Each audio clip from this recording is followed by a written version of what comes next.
Bonjour à tous. Merci beaucoup au préfet Junot pour ces éléments d'introduction. Je suis heureux de pouvoir vous présenter quelques éléments donc, de réflexion sur ces enjeux internationaux pour la sécurité intérieure des États, avec une perspective particulière qui est celle de la recherche. Alors, ces enjeux internationaux, ils ont acquis au fil des décennies une importance croissante pour la sécurité intérieure des États, conduisant les acteurs de la sécurité intérieure à faire évoluer leurs pratiques, à les adapter à ce nouveau contexte institutionnel. Alors, ces enjeux internationaux pour la sécurité intérieure des États, ils sont anciens. Ils sont anciens, mais ils sont en pleine évolution aujourd'hui dans un contexte sécuritaire particulièrement bouleversé. Des enjeux à la genèse ancienne, donc, puisque dès le XIXe siècle, les acteurs européens, principalement, de la sécurité intérieure, sont amenés à tisser des liens, nouer des liens opérationnels entre les acteurs de la sécurité intérieure d'un État et ses homologues étrangers, dans le cadre du développement de la criminalité transfrontalière qui pose la question de la coordination des acteurs de la sécurité. Et c'est réellement entre les deux guerres mondiales que va se développer, s'intensifier cette coopération entre les acteurs de la sécurité intérieure avec la création d'enceintes spécialisées sur ces questions. On pense notamment à la Commission internationale de police criminelle qui a été créée en 1923 et qui est devenue ensuite Interpol. Donc avec ces institutions, on voit apparaître et se développer un ethos particulier aux acteurs de la sécurité intérieure qui va se diffuser et contribuer petit à petit à la création d'une forme d'interopérabilité entre ces acteurs. Donc au plus près des besoins du terrain, l'international s'impose à l'origine comme une dimension complémentaire nécessaire de tout un pan de l'activité des acteurs de la sécurité intérieure. Mais ces enjeux internationaux, ils sont devenus particulièrement prégnants au cours des dernières décennies, en particulier de ces 2 dernières décennies, dans un monde qui est caractérisé par des interdépendances de plus en plus fortes, des flux de toutes sortes qui s'intensifient, s'accélèrent. On peut penser aux flux de marchandises, licites et illicites, aux flux humains également, aux flux d'idées, naturellement. Donc le développement de nouvelles formes de trafic, de criminalité transnationale et de trafic en particulier, on peut citer par exemple le trafic d'armes, de stupéfiants, trafic de migrants, traite des êtres humains, vont devenir des enjeux de plus en plus intenses, conduisant les acteurs de la sécurité intérieure à intensifier leur coopération. À l'échelle européenne, la double crise de 2015, qui est une crise terroriste et une crise migratoire, conduit au développement de coopération internationale renforcée sur le segment de la sécurité pour faire face à l'intensification de ces enjeux internationaux. Alors, face à cette internationalisation des enjeux, quelle réponse pour les acteurs de la sécurité intérieure ? Cette réponse, on peut la décliner en 2 dimensions principales que l'on va évoquer. La première de ces dimensions, c'est sans nul doute la coopération. Et la deuxième, on y reviendra ensuite, c'est le rôle essentiel du pilotage stratégique. Alors, la coopération, pour les acteurs de la sécurité intérieure, on peut la définir comme le fait de construire des réponses partagées face à des sujets de sécurité et d'intérêt commun. La coopération, elle sert à un objectif commun d'optimisation de l'action de l'ensemble de la chaîne de la sécurité intérieure. Les acteurs de la sécurité intérieure ont une pratique ancienne des questions de coopération. À l'échelle française, dès 1961 est créé le service de coopération technique internationale de police, le STIP, qui sera chargé de l'organisation des programmes d'assistance et de coopération internationale en matière de police, de sûreté et de surveillance du territoire. L'action du STIP, originellement, sera très orientée vers le continent africain et puis, au fil des décennies, face à des enjeux de plus en plus forts, se déploiera sur d'autres espaces géographiques, d'autres continents et s'intensifiera. Face à cette intensification, l'action de coopération du ministère français de l'Intérieur change de niveau en 2010 avec la création de la direction de la coopération internationale qui regroupe donc le STIP que je viens d'évoquer et puis la sous-direction de la coopération internationale de la gendarmerie nationale. En 2021, face à des enjeux de plus en plus forts, la DCI devient la DCIS, Direction de la coopération internationale de sécurité. Alors, fort de ces premiers éléments de définition, on peut esquisser, proposer une typologie des différentes formes de coopération de sécurité. On peut en effet répartir l'ensemble des actions de coopération en deux principaux niveaux d'action. Celui de l'État et de son organisation, on parlera de coopération structurelle de sécurité, et celui des opérations de sécurité intérieure, on parlera dans ce cas de coopération opérationnelle de sécurité. La coopération structurelle de sécurité, elle correspond à l'ensemble des actions qui sont développées au profit d'un État et avec son concours, dans le but de contribuer à optimiser son efficacité en matière de sécurité. Pour mieux comprendre cette distinction entre les différents niveaux de coopération, je vous propose d'utiliser une image qu'on va décliner, l'image d'un véhicule, d'une voiture. La coopération structurelle de sécurité, à l'aune de cette image, consisterait de ce point de vue à optimiser le fonctionnement de ce véhicule. On va y revenir. La coopération structurelle de sécurité, elle se décline elle-même en deux volets, en deux dimensions éminemment complémentaires, que sont la coopération institutionnelle et la coopération technique. La coopération institutionnelle vise, en travaillant avec l'État partenaire, à réformer le cadre normatif, à adapter l'architecture institutionnelle sur le segment de la sécurité intérieure, et en s'appuyant, si besoin, sur les solutions technologiques adéquates, pour faire face aux contraintes qu'il rencontre. La coopération institutionnelle consiste donc à travailler sur ces éléments, réforme du cadre normatif, adaptation du cadre institutionnel, mais aussi sur l'ensemble des règles qui font fonctionner en pratique dans le quotidien d'une institution ces organisations. Donc elle constitue un mode d'action privilégié en vue de contribuer à l'optimisation des capacités étatiques. Pour reprendre la métaphore du véhicule que j'évoquais tout à l'heure, avec la coopération institutionnelle, on va travailler sur les éléments mécaniques de notre véhicule, de cette voiture. L'embrayage, le moteur, la transmission, et aussi sur les règles d'utilisation en situation concrète. On pourrait parler d'une espèce de code de la route pour ces institutions. Alors, j'ai évoqué la coopération institutionnelle, il y a une deuxième sous-dimension essentielle de cette coopération structurelle de sécurité, qui est la dimension technique, la coopération technique. En deçà du niveau institutionnel, le fonctionnement de la politique de sécurité intérieure d'un État dépend également de la capacité des agents qui évoluent en son sein, qui font vivre l'institution en pratique, à répondre de façon efficiente aux missions qui leur sont dévolues. C'est la vocation première de la coopération technique. Par le biais de la formation de personnel et du partage de savoir-faire professionnel dans un champ d'intervention particulier, la coopération technique contribue à cette optimisation du fonctionnement de l'État partie à la coopération. Pour filer notre métaphore, il s'agira cette fois de contribuer à la formation des pilotes et copilotes, tous les agents qui font vivre au quotidien et dans la pratique l'institution, en l'occurrence notre véhicule. En pratique, parce qu'elles ont un haut degré de complémentarité, les actions de coopération institutionnelle et de coopération technique sont souvent étroitement associées. Alors, on le comprend, la mise en œuvre de ces coopérations structurelles, elle passe par la prise en compte systématique des contextes spécifiques d'une intervention, ce que le chercheur Jean-Pierre Olivier de Sardan appelle le contexte pragmatique.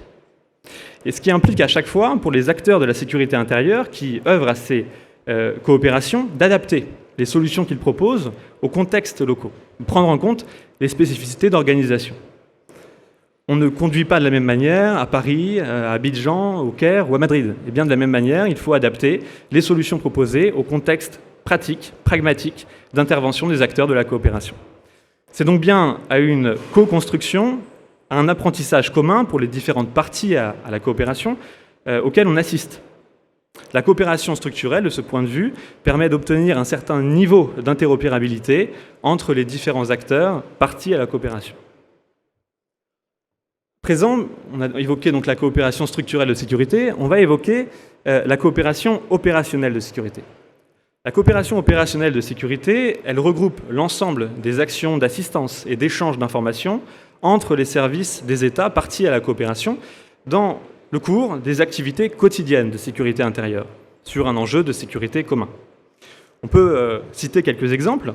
Il peut donc s'agir d'assistance mutuelle entre des services d'enquête de deux ou plusieurs pays, en vue de la résolution d'une affaire criminelle, ou bien du démantèlement de filières criminelles, du suivi, du partage d'informations autour de thématiques d'intérêt commun en matière de sécurité intérieure, ou bien encore d'assistance directe aux ressortissants d'un État présent à l'étranger face à une situation de danger.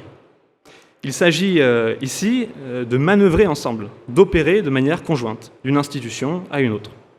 Ainsi, la coopération opérationnelle de sécurité dépend étroitement pour les acteurs partis à la coopération, à la fois de la compatibilité de leur cadre d'emploi respectif, de leurs procédures métiers, de leur bonne connaissance réciproque des routines organisationnelles des différentes institutions, ainsi que des moyens à leur disposition pour échanger des informations ou pour conduire l'action. En ce sens, les actions de coopération structurelle qui auront été réalisées en amont influeront directement sur l'efficacité de la coopération opérationnelle de sécurité. On manœuvrera d'autant plus facilement ensemble que l'on aura appris en amont à se connaître, que l'on connaîtra la réponse d'une institution face à un stimulus externe.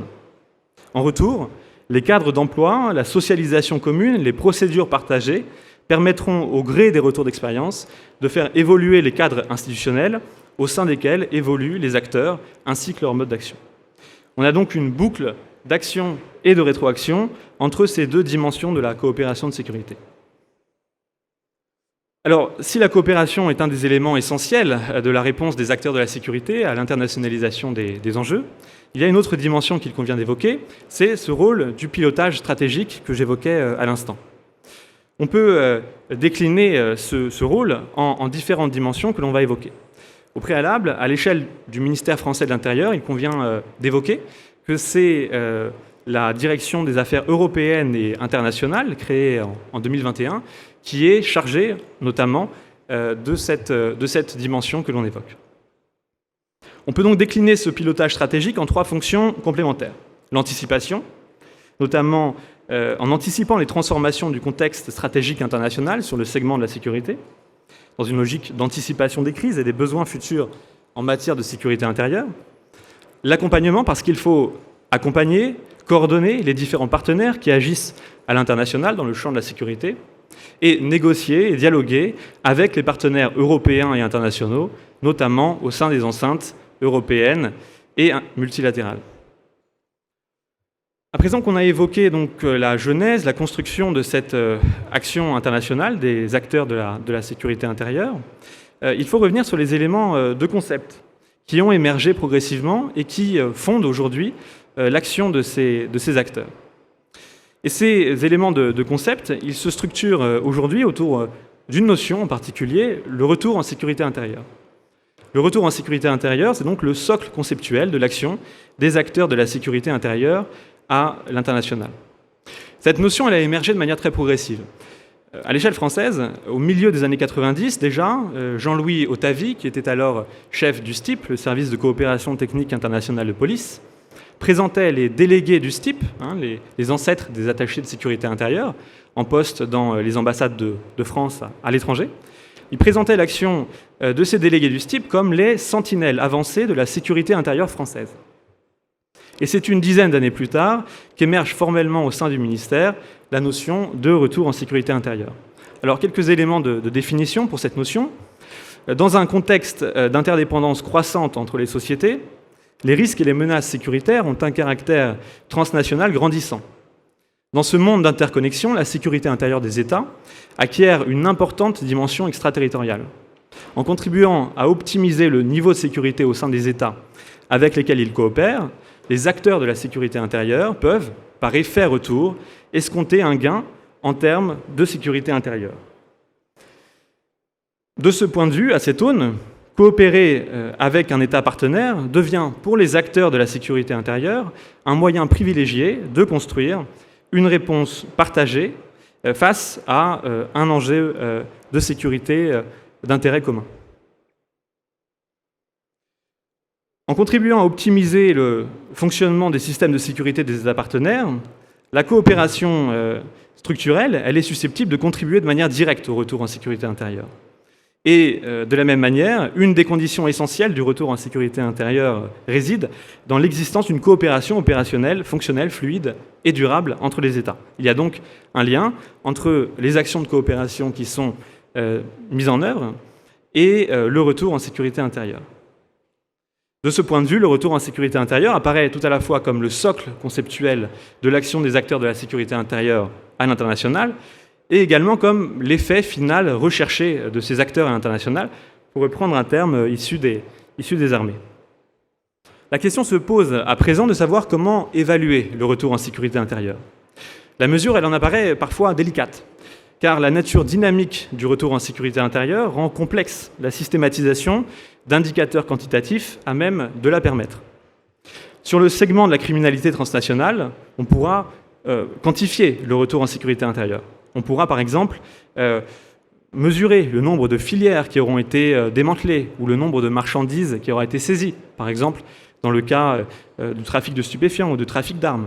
Mais dans bien des cas, c'est l'absence de réalisation du risque ou de manifestation de la menace sur le territoire national ou à l'échelle européenne, lorsque on travaille à cette échelle, qui traduira le gain en termes de retour en sécurité intérieure. Et il apparaît par nature difficile de mesurer l'absence de survenue d'un événement. Donc, davantage qu'il ne se mesure, le retour en sécurité intérieure s'apprécie. Son évaluation suppose de privilégier des indicateurs qualitatifs plus adaptés à sa nature dynamique. Alors, on a assisté au cours de ces dernières décennies à une mutation assez profonde de la nature des crises qui se manifestent dans l'espace international. Multifactorielles et profondément multisectorielles, ces crises sont de plus en plus multisituées, c'est-à-dire qu'elles produisent des effets au-delà de leur zone géographique d'expression initiale.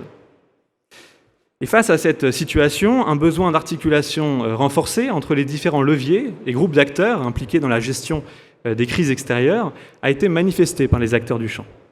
Pour traduire cette nouvelle donne de la sécurité internationale, un consensus a progressivement été construit à l'échelle française entre les acteurs concernés autour de l'utilisation de la notion de continuum. Au cours des années 2000, on assiste donc dans le débat doctrinal français à l'émergence du continuum humanitaire-développement dans un premier temps, et puis des continuums sécurité-développement et sécurité-défense. Ces notions se sont progressivement imposées comme des cadres de référence théoriques privilégiés pour penser et pour aborder la gestion des crises extérieures. On l'a évoqué à l'instant, l'idée force véhiculée par la notion de continuum, elle est aujourd'hui présente dans les différents éléments de doctrine à l'échelle française. Dès 2006, l'idée est présente dans le livre blanc du gouvernement sur la sécurité intérieure, et cette idée de continuum prend ensuite forme formellement dans le livre blanc sur la défense et la sécurité nationale de 2008, et elle est réaffirmée dans le livre blanc de 2013, qui témoigne donc de la continuité entre sécurité intérieure et sécurité extérieure. Donc, dans le cadre de l'exercice de leur mission, les acteurs de la sécurité intérieure sont conduits à nouer des liens étroits avec les autres acteurs de l'international. À l'échelle française, sur ce segment, le ministère de l'Intérieur est notamment conduit à travailler avec le ministère des Armées, le ministère de l'Europe et des Affaires étrangères, et en particulier la direction de coopération, de sécurité et de défense, qui a un rôle absolument essentiel, notamment du point de vue de la coopération structurelle que l'on a évoquée tout à l'heure. Et puis, à l'échelle européenne, il est important d'évoquer le fait que le changement d'échelle de l'action de l'Union européenne en matière de sécurité, survenu depuis l'entrée en vigueur en particulier du traité de Lisbonne en 2009, et l'essor de la politique de sécurité et de défense commune, fait de l'Union un partenaire important pour les acteurs de la sécurité intérieure. La montée en puissance des agences européennes sur le segment de la sécurité offre par ailleurs de nouvelles opportunités d'action commune pour les acteurs de la sécurité intérieure. On a ainsi vu un doublement des effectifs d'Europol depuis 2009 en particulier. Enfin, la hausse des moyens financiers alloués par l'Union européenne à la coopération internationale dans le champ de la sécurité au cours de ces dernières années permet de diversifier et de renforcer les projets de coopération développés avec les États partenaires. Après ce rapide panorama donc des enjeux et des réponses formulées pour la sécurité intérieure des États, je vous propose de continuer avec trois tables rondes pour mieux appréhender ces enjeux. Le temps de la paix, tout d'abord, le temps de la crise, ensuite, et l'Europe, que l'on a brièvement évoquée. Je cède donc la parole à M. Pierre-Henri Brandet, délégué à l'information et à la communication du ministère de l'Intérieur. Je vous remercie.